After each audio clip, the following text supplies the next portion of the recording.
ಲೋಕಸಭೆ election date announce ಮಾಡೋದಕ್ಕೆ ಈಗ count down ಶುರುವಾಗಿದೆ. ಇವತ್ತು ಮಧ್ಯಾಹ್ನ 3 ಗಂಟೆಗೆ ಸುದ್ದಿಗೋಷ್ಠಿಯಲ್ಲಿ ಸಾರ್ವತ್ರಿಕ ಚುನಾವಣೆಯ ದಿನಾಂಕವನ್ನು ಪ್ರಕಟ ಮಾಡಲಾಗುತ್ತೆ. ಇನ್ನೆರಡು ಗಂಟೆಗಳಲ್ಲಿ ಮುಹೂರ್ತ ಫಿಕ್ಸ್.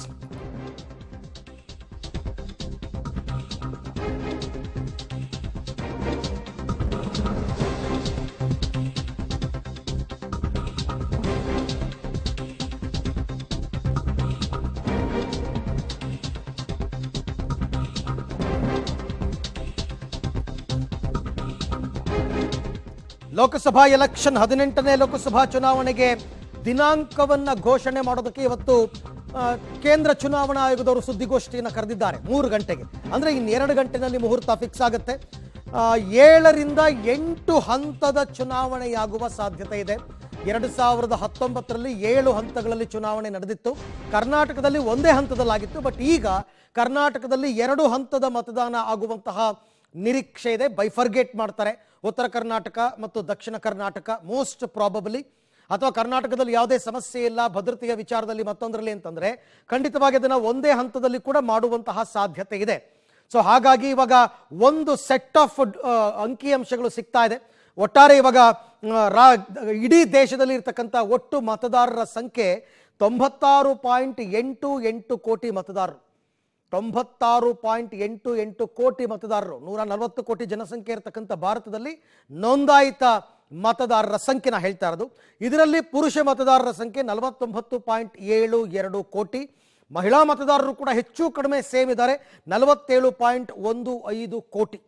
ಇದಲ್ಲದೆ ಇತರೆ ಮತದಾರರು ಅಂತ ಅಂದ್ಬಿಟ್ಟು ನಾವು ತೃತೀಯ ಲಿಂಗಿಗಳನ್ನ ಲೆಕ್ಕ ತಗೋತೀವಿ. ಅವರು 48,000 ಇದ್ದಾರೆ ನಮ್ಮ ದೇಶದಲ್ಲಿ. ಶೇಕಡವಾರು ಮತದಾರರು 66.76% ಒಟ್ಟಾರೆ ಪಾಪ್ಯುಲೇಷನ್ ಲೆಕ್ಕಾಚಾರ ತಗೊಂಡ್ರೆ. ಇದರಲ್ಲಿ 18ರಿಂದ 19 ವರ್ಷದ ಮತದಾರರು ಇರತಕ್ಕಂಥದ್ದು 1.84 ಕೋಟಿ.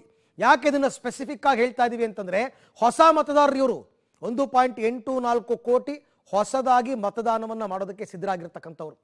ಇದರ ನಡುವೆ 20ರಿಂದ 29 ವರ್ಷದ ಮತದಾರರು ಅವರು ಕೂಡ 19.74 ಕೋಟಿ ಜನ ಇದ್ದಾರೆ. 80 ವರ್ಷ ದಾಟಿದ ಮತದಾರರು 1.98 ಕೋಟಿ ಜನ ಇದ್ದಾರೆ. ಇನ್ನೂ ಆಶ್ಚರ್ಯ ಏನು ಅಂತಂದ್ರೆ 100 ವರ್ಷ ದಾಟಿದ ಮತದಾರರು ಕೂಡ ಏನು ಕಡಿಮೆ ಇಲ್ಲ, 2,38,791 ಮತದಾರರು ಅವರು ಕೂಡ ಇದ್ದಾರೆ. 100 ವರ್ಷ ದಾಟಿರ್ತಕ್ಕಂಥವ್ರು ಕೂಡ ಇದ್ದಾರೆ. ಸೊ ಇದು ಅಂಕಿಅಂಶಗಳು ನಾ ಹೇಳ್ತಾ ಇರ್ತಕ್ಕಂಥದ್ದು. ಈ ಎಲ್ಲ ವಿಚಾರಕ್ಕೆ ಸಂಬಂಧಪಟ್ಟಂತೆ ಮತ್ತಷ್ಟು ಮಾಹಿತಿ ನಮ್ಮ ನವದೆಹಲಿ ಪ್ರತಿನಿಧಿ ಶಬೀರ್ ಅವರಿಂದ ಪಡೆಯೋಣ. ಶಬೀರ್, 3 ಗಂಟೆಗೆ ಕೇಂದ್ರ ಚುನಾವಣಾ ಆಯೋಗದ ಸುದ್ದಿಗೋಷ್ಠಿ ಇದೆ. ಏನು ಎಕ್ಸ್ಪೆಕ್ಟೇಷನ್ಸ್ ಇದೆ, ಏನು ಲೆಕ್ಕಾಚಾರ ಅಂತ? ಅರವಿಂದ್, ನೋಡಿ, ಇವತ್ತು 3 ಗಂಟೆಗೆ ಕೇಂದ್ರ ಚುನಾವಣಾ ಆಯೋಗದ ಮುಖ್ಯ ಆಯುಕ್ತ ರಾಜೀವ್ ಕುಮಾರ್ ಅವರು ಸುದ್ದಿಗೋಷ್ಠಿಯನ್ನ ನಡೆಸ್ತಾರೆ. ಮುಖ್ಯವಾಗಿ ಲೋಕಸಭೆ ಚುನಾವಣೆಗೆ, ಇದರ ಜೊತೆಗೆ 4 ರಾಜ್ಯಗಳ ವಿಧಾನಸಭೆ ಚುನಾವಣೆಗಳಿಗೆ ದಿನಾಂಕವನ್ನ ಘೋಷಣೆ ಮಾಡುವಂತ ಸಾಧ್ಯತೆಗಳಿದಾವೆ. ಇದ್ರ ಜೊತೆಗೆ ಜಮ್ಮು ಕಾಶ್ಮೀರಕ್ಕೂ ಕೂಡ ಚುನಾವಣೆಯನ್ನ ಘೋಷಣೆ ಮಾಡಬಹುದು ಅನ್ನುವಂತ ಮಾಹಿತಿಗಳು ಕೂಡ ಸದ್ಯಕ್ಕೆ ಲಭ್ಯ ಆಗ್ತಾ ಇರುವಂತದ್ದು. ಹೀಗಾಗಿ ಒಟ್ಟು ಲೋಕಸಭೆಯ ಜೊತೆಗೆ 5 ರಾಜ್ಯಗಳ ವಿಧಾನಸಭೆಗಳಿಗೆ ಒಟ್ಟಿಗೆ ಚುನಾವಣೆ ನಡೆಯುವಂತ ಸಾಧ್ಯತೆಗಳು ಈಗ ಸದ್ಯಕ್ಕೆ ನಾವು ನಿರೀಕ್ಷೆ ಮಾಡ್ತಿದ್ದೀವಿ. ಎಷ್ಟು ಹಂತದಲ್ಲಿ ಲೋಕಸಭೆ ಚುನಾವಣೆ ನಡೀಬಹುದು ಅನ್ನುವಂಥದ್ರ ಬಗ್ಗೆ ಸಾಕಷ್ಟು ಕುತೂಹಲ ಇರುವಂತದ್ದು. ಕಳೆದ ಬಾರಿ 7 ಹಂತಗಳಲ್ಲಿ ಚುನಾವಣೆ ನಡೆದಿತ್ತು. ಅದರ ಹಿಂದೆ 9 ಹಂತದಲ್ಲಿ ಚುನಾವಣೆ ನಡೆದಿತ್ತು. ಈ ಬಾರಿಯೂ ಕೂಡ 7ರಿಂದ 8 ಹಂತದಲ್ಲಿ ಮತದಾನ ನಡೀಬಹುದು ಅನ್ನುವಂತ ಮಾಹಿತಿಗಳನ್ನ ಕೂಡ ಈಗ ಚುನಾವಣಾ ಆಯೋಗದಿಂದ ಸಿಗ್ತಾ ಇರುವಂತದ್ದು. ಇದ್ರ ಜೊತೆಗೆ ಏಪ್ರಿಲ್ 11ರ ಆಸುಪಾಸಿನಲ್ಲಿ ಮತದಾನಕ್ಕೆ ದಿನಾಂಕ, ಅಂದ್ರೆ ಮೊದಲ ಹಂತದ ಮತದಾನ ಶುರು ಆಗಬಹುದು ಅನ್ನುವಂತ ಮಾಹಿತಿಗಳಿದಾವೆ. ಮೇ 22ನೇ ತಾರೀಕಿನಷ್ಟೊತ್ತಿಗೆ ಹೊಸ ಸರ್ಕಾರ ರಚನೆ ಆಗ್ಬೇಕಾಗಿರುವಂತಹ ಹಿನ್ನೆಲೆಯಲ್ಲಿ ಅದರ ಒಳಗಡೆನೆ ಏನು ಮತ ಎಣಿಕೆಯ ಪ್ರಕ್ರಿಯೆಗಳು ಕೂಡ ಪೂರ್ಣಗೊಳ್ಳುವಂತ ಸಾಧ್ಯತೆಗಳನ್ನ ಕೂಡ ನಾವು ನಿರೀಕ್ಷೆ ಮಾಡಬಹುದು. ಈಗ ಎಲ್ಲ ರೀತಿಯಾದಂತಹ ತಯಾರಿಗಳನ್ನ ಮಾಡಿಕೊಳ್ಳಲಾಗಿದೆ. ಇನ್ನೇನು ಕೆಲವೇ ಗಂಟೆಗಳಲ್ಲಿ ಏನು ಅಧಿಕೃತವಾಗಿ ಚುನಾವಣಾ ದಿನಾಂಕವನ್ನ ಪ್ರಕಟ ಮಾಡುವಂತ ಸಾಧ್ಯತೆಗಳಿದಾವೆ. Arvind, okay, thank you Shabeer ತಮ್ಮ ಎಲ್ಲ ಮಾಹಿತಿಗಾಗಿ. ಅವರೇ ಪ್ರೆಸ್ ಮೀಟ್ ನಲ್ಲೇ ಈ ಎಲ್ಲ ಅಂಕಿಅಂಶಗಳನ್ನು ಆರಂಭದಲ್ಲೇ ಹೇಳ್ತಾರೆ.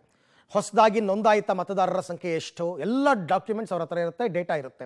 ಹೊಸದಾಗಿ ನೋಂದಾಯಿತ ಮತದಾರರೆಷ್ಟು, ಪುರುಷ ಮತದಾರರೆಷ್ಟು, ಮಹಿಳಾ ಮತದಾರರೆಷ್ಟು, ಒಟ್ಟು ಮತದಾರರೆಷ್ಟು, ಮತ್ತು ಕೆಲವು ರಾಜ್ಯಗಳಲ್ಲಿ ಬೇರೆ ಬೇರೆ ಹಂತಗಳಲ್ಲಿ ಚುನಾವಣೆ ನಡೆಯಬೇಕಾಗುತ್ತೆ. ಉದಾಹರಣೆಗೆ ಉತ್ತರ ಪ್ರದೇಶ ಆಗಿರಬಹುದು, ಅಥವಾ ಜಾರ್ಖಂಡ್ ಆಗಿರಬಹುದು, ಭದ್ರತಾ ದೃಷ್ಟಿಯಿಂದ ಪಶ್ಚಿಮ ಬಂಗಾಳ, ಅದೆಲ್ಲವನ್ನ ಕೂಡ ಡೀಟೇಲ್ ಆಗಿ, ಜೊತೆಗೆ 5 ರಾಜ್ಯಗಳ ಚುನಾವಣೆ ಬೇರೆ ಇದೆ, ಅದನ್ನು ಕೂಡ ಅನೌನ್ಸ್ ಮಾಡಬೇಕಾದ್ರೆ ಸುದೀರ್ಘವಾದ ಸುದ್ದಿಗೋಷ್ಠಿಯಲ್ಲಿ ಈ ಎಲ್ಲ ಮಾಹಿತಿಯನ್ನು ಕೇಂದ್ರ ಚುನಾವಣಾ ಆಯೋಗ ನೀಡುತ್ತೆ.